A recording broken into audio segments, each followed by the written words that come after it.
मोहनिया शहर स्थित जगजीवन मैदान में सासाराम संसदीय क्षेत्र से भाजपा पार्टी से उम्मीदवार शिवेश कुमार के पक्ष में बिहार सरकार के उप मुख्यमंत्री सम्राट चौधरी का आगमन हुआ।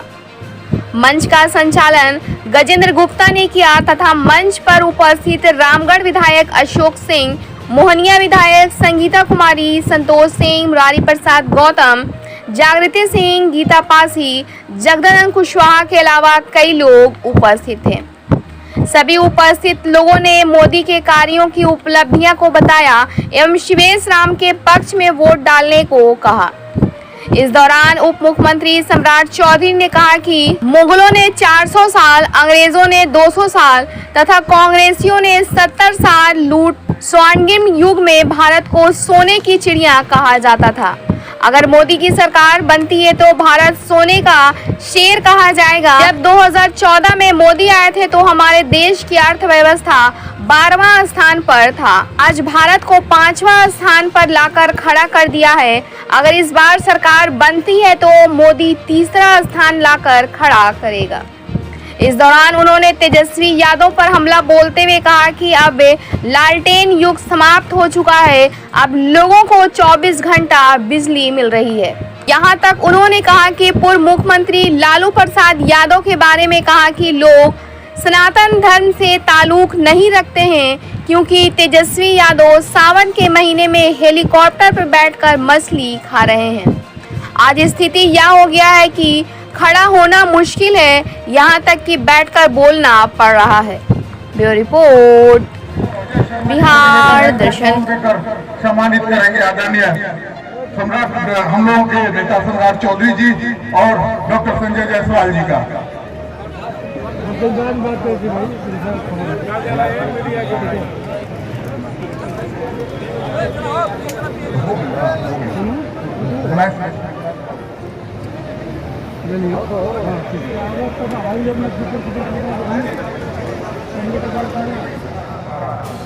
यही अखंड भारत का सपना पंडित चाणक्य ने देखा था और यह डायनेस्टी उन्हें 2000 वर्ष पहले पंडित चाणक्य ने सपना देखकर इस भारत का निर्माण किया था। गोल्डन एरा हमारे इतिहास के पन्ने में पढ़ते हैं, स्वर्णिम काल रहा भारत का, मगध का। लेकिन याद कीजिए साथियों, ये भी जब स्वर्णिम काल में हमारे सोने की चिड़िया भारत को बनाने का काम किया, उसको कई याद कीजिए मोहम्मद गजनी आए, उसने भारत की विरासत को 17 बार लूटने का काम किया।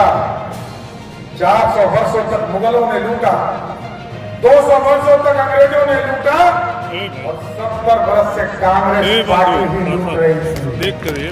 2014 में आपने भाजपा के उम्मीदवार को यहाँ से चुनाव जिताने का काम किया और नरेंद्र मोदी को प्रधानमंत्री बनाया। साथियों, उसी दिन मोदी जी ने तय कर दिया कि अब सोने की चिड़िया नहीं बनाना है, अब दुनिया में भारत का डंका बजे, सोने का शेर बनाना है जो दुनिया में सहारने का काम कर सके। ये भारत है और इस भारत को फिर स्वर्णिम काल की ओर ले जाना है और भारत स्वर्णिम काल की ओर तब जाएगा साथियों जब हम दुनिया में श्रेष्ठ होंगे। जब मोदी जी 2014 में आए साथियों, तो हम 12वें स्थान पर आर्थिक व्यवस्था में खड़े थे। अर्थव्यवस्था की चर्चा गरीबों के बीच में नहीं होता था, लेकिन मोदी जी एक गरीब का बेटा, जिनकी मां दूसरे के घरों में काम करती थी, उस गरीब के बेटे ने जब भारत का कमान थामा, इस भारत को 12वें स्थान से उठाकर अंग्रेजों को हराकर 5वें स्थान पर पहुंचाया जाता है और आगे कर रहे हैं हम साथियों। यदि शिवेश राम जी को यहां से आप चुनाव जिताकर भेजेंगे, एकदम गारंटी देता हूं, मोदी जी ने तय किया है इसको 1, 2, 3 में देशों में, दुनिया के ताकतवर देश पहला, दूसरा, तीसरा में भारत को लाने का काम करूंगा साथियों। कई लोग चर्चा करते हैं मोदी जी ने क्या दिया। याद कीजिए साथियों, मोदी जी आए थे तो गांव-गांव बिजली नहीं पहुंची थी। हम लोग प्रचार में आते थे, लोग कहते थे बिजली आती नहीं है, अब कहते हैं कि जाती नहीं है। यही फर्क है। कल तक मोदी जी जब देश के प्रधानमंत्री हुए तो उन्होंने कहा गांव-गांव बिजली पहुंचाने का काम मोदी सरकार करेगी। जब 2017 में मोदी और नीतीश कुमार जी एक प्लेटफॉर्म पर आने का काम किया साथियों, तो मोदी और नीतीश ने कहा घर घर बिजली पहुंचाने का काम करेगी। पहुंचा कि नहीं पहुंचा? घर घर बिजली पहुंचा कि नहीं पहुंचा? अब साथियों मोदी जी ने कहा है इस देश के जितने गरीब हैं उनके बिजली बिल को जीरो करने का काम मोदी सरकार करेगी साथियों।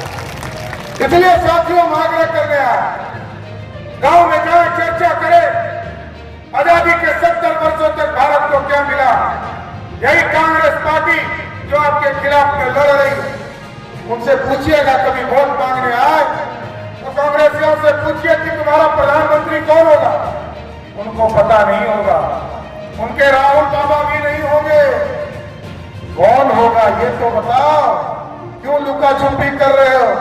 क्योंकि कांग्रेस और ललटनिया पार्टी कहती है कि कभी ममता बनर्जी प्रधानमंत्री होगी, कभी जो जेल में बैठा है एक हेमंत सोरेन उसको प्रधानमंत्री कहता है, कभी अखिलेश यादव को प्रधानमंत्री कहता है, और जो दिल्ली में बैठा चोर है जो अरविंद केजरीवाल कभी कहता है वो प्रधानमंत्री होगा। आप बताओ साथियों, ये चोरों का गिरोह है। क्या ये चोर को वोट देना है? साथियों एक ईमानदार व्यक्ति जिसने इस देश को श्रेष्ठ बनाने के लिए ठाना है, कोई पॉकेट नहीं है नरेंद्र मोदी, कोई परिवार नहीं है। यही पूरे हिंदुस्तान के 140 करोड़ की जो आबादी है यही उनका परिवार है साथियों। और यहाँ पर ललटनिया पार्टी लीडिंग कर रही है। लालटेन का युग है, लालटेन का युग है नहीं ना है। लालटेन अब समाप्त हो गया और अब एलईडी का बल्ब आ गया है। भाई साथियों कहने आया ये लालटेन अब समाप्त हो गया और अब एलईडी का बल्ब आ गया है। भाई साथियों कहने आया ये लोग माफियाओं के संरक्षण वाली सरकार थी। ये लोग सरकार चलाते थे माफियाओं के राज में। कोई गुंडागर्दी कर रहा था, कोई अपराध कर रहा था और कोई चावल खा रहा था। इस सब का हिसाब होगा, इतना जरूर स्पष्ट करने आया हूं। और ये अपराधी कोई बच नहीं सकता है। हम लोगों ने अभी कानून बनाया है साथियों। ये जो शराब माफिया है, जमीन माफिया है, या गुंडागर्दी करने वाले लोग हैं, या तो उसको कैमूर के जेल के अंदर बंद करूंगा, नहीं तो उसको हर हालत में बिहार छोड़ने के लिए मजबूर करूंगा। कोई बच नहीं सकता है। और लोग कहते हैं जब चुनाव आता है तो बैकवर्ड फॉरवर्ड हो गया, आरक्षण खत्म हो रहा। अरे देश में ये तो बताओ, कांग्रेस पार्टी ने कभी आरक्षण नहीं दिया साथियों, न लालू प्रसाद ने कभी आरक्षण दिया। जब आरक्षण पहली बार दलितों को, आदिवासियों को आरक्षण मिल रहा था तो पंडित नेहरू विरोध कर रहे थे। बाबा साहब अम्बेडकर और डॉक्टर श्यामा प्रसाद मुखर्जी ने और राजेंद्र प्रसाद ने आरक्षण देने का काम किया। 1977 में पहली बार अति पिछड़ों को कर्पूरी ठाकुर जी आरक्षण दे रहे थे, तब भी पंडित कैलाश मिश्र जी उनके पीठ पर खड़े होकर बिहार में अति पिछड़ों को आरक्षण दे रहे। इस देश में मंडल कमीशन आया साथी। लालू जी खूब चिकर कर कहते हैं आरक्षण हमने दिया। कब दिया ये तो बताइए लालू जी, कब दिया? मैं तो लालू प्रसाद को सबसे डरपोक नेता मानता हूँ, इसलिए डरपोक नेता मानता हूँ साथी। आज सम्राट चौधरी को भाजपा ने अध्यक्ष बना दिया, भाजपा ने हमें उप मुख्यमंत्री बना दिया। कल तक हमारे लघु समाज में सीट नहीं मिलता था, एक को सीट नहीं देता था। आज 10-10 को उम्मीदवार उतारा है। काहेला तो सम्राट चौधरी और नीतीश कुमार से लड़ना है, यही है। इसलिए मैं कहता हूँ कि लालू यादव डरपोक है, इनको हिम्मत नहीं है लड़ने की। और किसी अति पिछड़े के लिए, किसी दलित के लिए प्रचार करने नहीं गए। सिर्फ उनके बेटी का लालटेन जले और किसी का लालटेन नहीं जले। कोई लालटेन बिहार में पिछले बार भी बिहार की जनता पे हम लोग को पूरा भरोसा है। पिछले बार भी बिहार की जनता ने एक भी लालटेन नहीं जलाया था और हमें पूर्ण भरोसा है इस बार भी नरेंद्र मोदी को देने का काम करेगा सरकार। लोग कहते हैं कि हमने आरक्षण दिया, आप बताओ 15 साल में किसको आरक्षण दिया? न पिछड़े को दिया, न अति पिछड़े को दिया, न दलित को दिया, न महिला को दिया। लेकिन भाजपा और जदयू की सरकार जब बनी साथियों 2005 में जब एनडीए की सरकार बनी तो याद कीजिए पहली बार 50% आरक्षण महिलाओं को नीतीश कुमार जी और सुशील मोदी ने देने का काम किया। अति पिछड़ों को 17% 20% आरक्षण देने का काम नीतीश कुमार और सुशील मोदी की सरकार ने किया। दलितों को आरक्षण दिया और लालू जी के राज में चुनाव होता था, याद कीजिए 2001 का 2002 का चुनाव, कोई आरक्षण नहीं था साहब। ये सिर्फ बोलने वाले नेता है, इनसे पूछो आपने 15 वर्षों में क्या किया। ये लोग सनातन विरोधी हैं। हम लोग तो समझते थे कि लालू जी मांस मछली नहीं खाते हो, लेकिन आप देखिए उसी राहुल गांधी वही पप्पू के साथ मटन खा रहे थे जिस राहुल गांधी ने ऑर्डिनेंस पास कर लालू यादव को मुखिया बनने लायक नहीं छोड़ा, और उसी को सावन के महीने में मछली मटन खिलाने का काम कर रहे थे। और दूसरे तरफ बाप तो बाप, बेटा भी सुभान अल्लाह। बेटा जो है लालू जी कहते थे कि रानी के पेट से राजा पैदा नहीं होगा। लालू जी ने कहा कि पहले रानी लाएंगे, फिर बेटा को राजकुमार बनाएंगे और बेटी को राजकुमारी बनाएंगे। यही है लालू प्रसाद, दूसरे की चिंता नहीं है साथियों। और बेटा तो सुभान अल्लाह इसलिए कहा कि आजकल गरीब का बेटा, लालू प्रसाद जी का बेटा हेलीकॉप्टर में ऊपर में चढ़कर मछली खाने का काम कर रहा है। ये सनातन में होता है क्या? नवरात्र में मछली खाते हैं क्या? सावन में मटन खाते हैं क्या? देखिए हम लोग कहते हैं ना कि भगवान जो है जमीन पर है, दूसरे लोग नहीं मानते। अब देखिए ऐसा मछली हवाई जहाज में खाया कि शरीर में कांटा घुस गया, अब बेचारा व्हील चेयर पर घूम रहा। अब बताइए लोकतंत्र में कभी किसी का मजाक मत उड़ाओ। मेरा स्पष्ट मानना है जनता को जब भगवान पे भरोसा है तो हमको भी भगवान पे भरोसा है। इसलिए साथियों आग्रह कर रहा है 1990 से लेकर 2005 तक याद कीजिए बिहार में जंगल राज के स्वरूप रहे।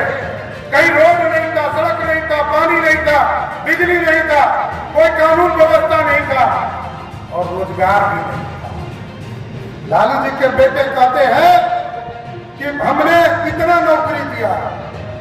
अरे भाई पढ़े लिखे होते तब तो संविधान का पता होता कि मुख्यमंत्री के बिना कुछ नहीं हो सकता।